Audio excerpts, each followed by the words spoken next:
Hello dear student, this is Sudhir Shivam और आज की इस वीडियो में मैं आपको बताने वाला हूं कि कल जो आपका एमपी बोर्ड का एग्जाम होने वाला है इंग्लिश का, उस एग्जाम में आपको किस तरह से लिखना है और इससे एग्जाम से रिलेटेड मैं आपको सारा का सारा वेटेज भी बताने वाला हूं कि कौन सा क्वेश्चन किस नंबर पे आने वाला है और आपको किस तरह से अपनी कॉपी में उसको लिखना होगा। तो डियर स्टूडेंट्स, आप इस वीडियो को पूरी तरीके से देखते रहिएगा, आपको सारी चीजें एकदम से समझ में आ जाने वाली हैं। हम पूरे चारों सेक्शन की बात करने वाले हैं और आपको किस तरह से और कौन सा सेक्शन सबसे पहले लिखना चाहिए, ये सारी बातें मैं आपको इस वीडियो में क्लियर कर देने वाला हूँ। डियर स्टूडेंट, सबसे पहले नंबर पे तो आपको एक बात ये याद रख लेना चाहिए कि आपका जो एग्जाम पेपर आ रहा है वो 4 सेक्शन में आ रहा है। Section A, section B, section C और सेक्शन नंबर डी, इन 4 सेक्शन में आपका पेपर आएगा।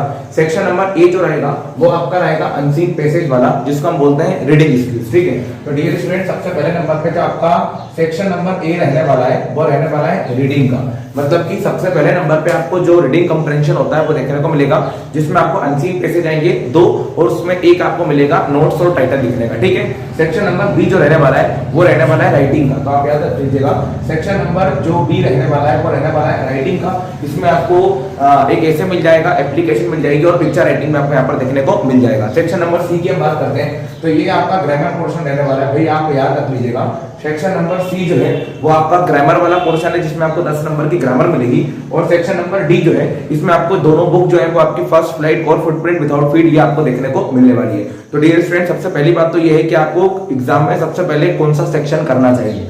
तो अगर आप मेरी बात मानते हैं तो आप एग्जाम में सबसे पहले सेक्शन नंबर डी को कर सकते हैं। देख लीजिएगा, सेक्शन नंबर डी जो है सबसे ज्यादा मार्क्स का यही है और ये आपको पूरी तरीके से आता भी होगा क्योंकि आपने बुक्स को अच्छी तरह से पढ़ा हुआ है। ठीक है, तो मेरे हिसाब से अगर मैं बात करूं तो सेक्शन नंबर डी को आपको सबसे पहले करना चाहिए। ठीक है, मतलब कॉपी की जो शुरुआत आप करो वो सेक्शन नंबर डी से आप कर सकते हो। ठीक है, उसके बाद बात करते हैं हम दूसरे नंबर पे किसे करें, तो सेक्शन नंबर बी की तरफ आप जा सकते हो क्योंकि एप्लीकेशन, एसे और पिक्चर राइटिंग सभी को आसानी से लिखना आता है।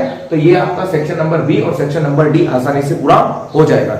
इसके बाद अगर मैं बात करता हूं तो आप सेक्शन नंबर सी पर जा सकते हो, ग्रामर कर सकते हो और अनसीन पैसेज को सबसे लास्ट में कीजिएगा क्योंकि इसे पढ़ना पड़ता है और पढ़ने के लिए आपको इसे टाइम देना पड़ेगा और आपके पास सारा का सारा पेपर सॉल्व करने के लिए भी रखा हुआ है और आप डायरेक्टली सेक्शन नंबर बी को ही कर रहे हो, तो ये थोड़ा सा आपके लिए प्रॉब्लम क्रिएट करेगा। इसलिए मेरी बात मानते हुए सबसे पहले सेक्शन नंबर डी को कीजिएगा, उसके बाद बी को कीजिएगा, उसके बाद सी को कीजिएगा और उसके बाद लास्ट में सेक्शन नंबर ए को आसानी से आप कर लीजिएगा।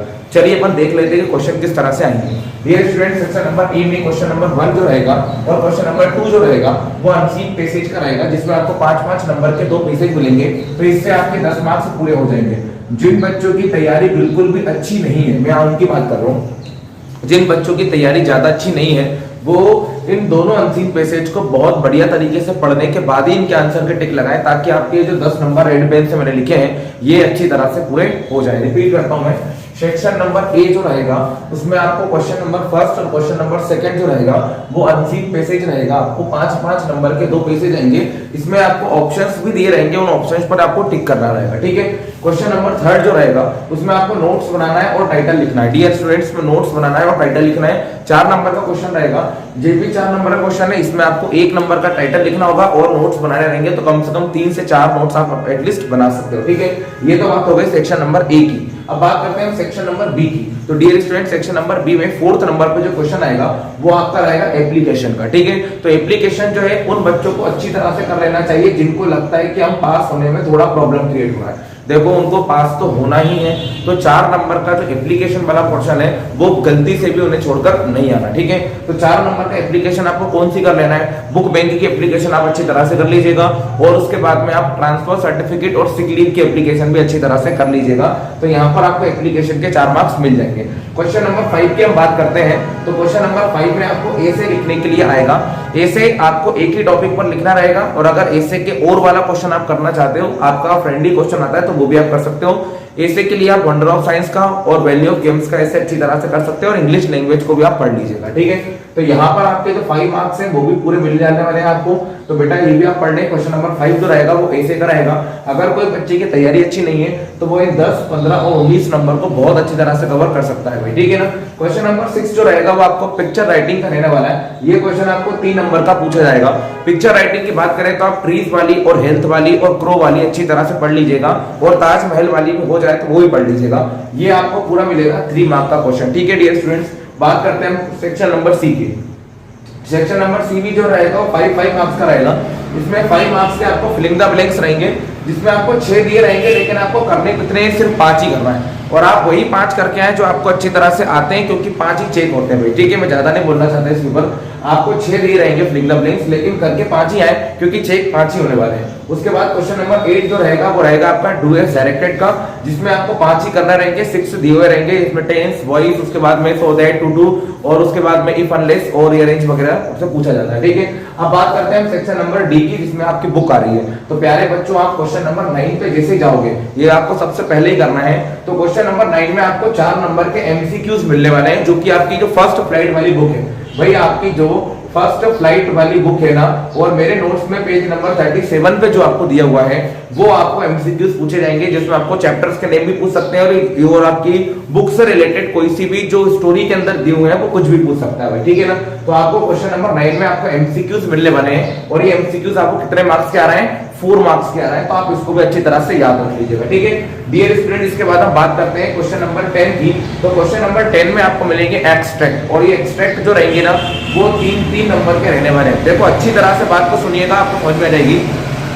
क्वेश्चन नंबर 10 जो रहेगा, उसमें 2 चीजें, एक ए है और एक बी है। कुछ बच्चे तो इतने मासूम होते हैं, वो इन ए और बी में से एक ही करके आते हैं, वो छोड़ जाते हैं एक तो, ठीक है। तो बेटा आपको ए भी करके आना है और बी भी करके आना है, क्योंकि ए वाला जो रहेगा वो एक्सट्रैक्ट रहेगा, और बी वाला भी जो रहेगा वो भी एक्सट्रैक्ट ही रहेगा। लेकिन ए वाला जो एक्सट्रैक्ट आपका रहने वाला है, वो आपका चैप्टर में से रहने वाला है। कौन सा चैप्टर सर, आप बता दो बेटा। जो आपकी फर्स्ट फ्लाइट वाली बुक है ना, उस फर्स्ट फ्लाइट वाली बुक में से आपको 3 नंबर का एक्सट्रैक्ट मिलेगा, और उसके बाद जो आपकी फर्स्ट फ्लाइट वाली बुक में से जो पोएम्स दी हुई हैं, उन पोएम में से भी आपको 3 नंबर का एक्सट्रैक्ट आपको मिल जाएगा। जो बच्चों का पढ़ाई में दिमाग कम लगता है, वो बच्चे भी इसको अच्छे से अटेंड कर सकते हैं, क्योंकि उनको इसको आंसर जो है वो देख कर ही लिखना है। उन पैसेज में से, उस एक्सट्रैक्ट में से उनको आंसर मिल जाएंगे। बस एक छोटी सी कंडीशन ये है कि आपको चैप्टर्स के नाम, पोएम के नाम अच्छी तरह से पता होने चाहिए। क्वेश्चन नंबर 11 की हम बात करें, तो आपकी जो फर्स्ट फ्लाइट वाली बुक है, क्वेश्चन नंबर 11 की हम बात करते हैं। तो जो आपकी फर्स्ट फ्लाइट वाली बुक है, उस फर्स्ट फ्लाइट वाली बुक में 6 मार्क्स के 2 क्वेश्चन आने वाले हैं, जो कि कितने मार्क्स के रहेंगे, 12 मार्क्स के रहेंगे, ठीक है। ये आंसर जो लिखना है आपको शॉर्ट लिखना है, मतलब लगभग 20 से लेके 30 वर्ड्स के बीच में आपको लिखना रहेंगे, ठीक है। क्वेश्चन नंबर 11 जो रहेगा, उसमें आपको आंसर्स लिखना है, जो कि फर्स्ट फ्लाइट वाली बुक में से रहने वाले हैं, और ये 6 मार्क्स के 2 क्वेश्चन रहेंगे, और ये 12 नंबरों के रहेंगे, और ये आपकी फर्स्ट फ्लाइट वाली बुक में से रहेंगे, और शॉर्ट आंसर 20 से 30 वर्ड्स में आपको लिखना है, स्पेलिंग मिस्टेक नहीं करना। क्वेश्चन नंबर 12 की बात करें, तो ये आपके पोएम के क्वेश्चन आंसर रहेंगे। ये आपके 2-2 नंबर के 2 रहेंगे। ये आपको शॉर्ट लिखना है, मतलब 20 से 30 वर्ड्स लिमिट में लिखना है, और ये 4 नंबर के रहेंगे। ये भी आपको फर्स्ट फ्लाइट वाली जो आपकी बुक है, उसी में से रहने वाले हैं, फर्स्ट फ्लाइट वाली बुक में से ही रहने वाले हैं। क्वेश्चन नंबर 13 की अगर हम बात करते हैं, तो क्वेश्चन नंबर 13 जो रहेगा, वो आपका रहेगा फुटप्रिंट्स वाली बुक में से। इसमें भी आपको 2-2 नंबर के 2 क्वेश्चन आएंगे, लेकिन ये आंसर जो रहेंगे वो शॉर्ट रहेंगे, और 4 मार्क के ये भी आएंगे। लेकिन बुक जो रहेगी, इसके अंदर आपकी फुटप्रिंट्स वाली बुक रहेगी, तो आपको ये याद रख लेना है।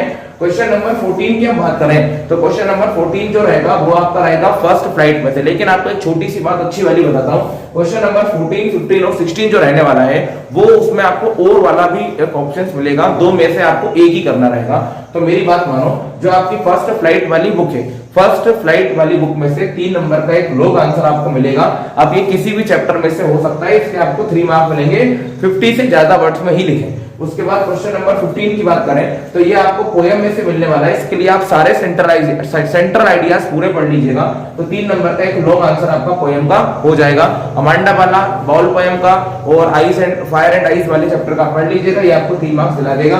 क्वेश्चन नंबर 16 जो रहने वाला है, क्वेश्चन नंबर 16 जो रहने वाला है, वो आपका फुटप्रिंट वाली बुक में से रहने वाला है, और ये 3 नंबर का क्वेश्चन आपको पूछेगा। ये भी आपका लॉन्ग आंसर रहेगा, और ये आपकी जो बुक रहेगी फुटप्रिंट्स, उसमें से रहने वाला है। तो डियर स्टूडेंट, सबसे ज्यादा इंपॉर्टेंट बात अगर मैं आपके सामने करूं, तो आपको जो भोली वाला आंसर है, how did Bholi's teacher play an important role in changing the course of our life, ये आंसर जरूर पढ़ लीजिएगा, इसके आने के चांसेस सबसे ज्यादा रहेंगे। तो इस तरह से आपका जो पेपर है, वो कितने मार्क्स का रहेगा, 75 नंबर का रहेगा। इस वीडियो को आप देख लीजिएगा और सभी के पास शेयर भी कर दीजिएगा। और सबसे ज्यादा इंपॉर्टेंट बात यह है कि आप लोगों को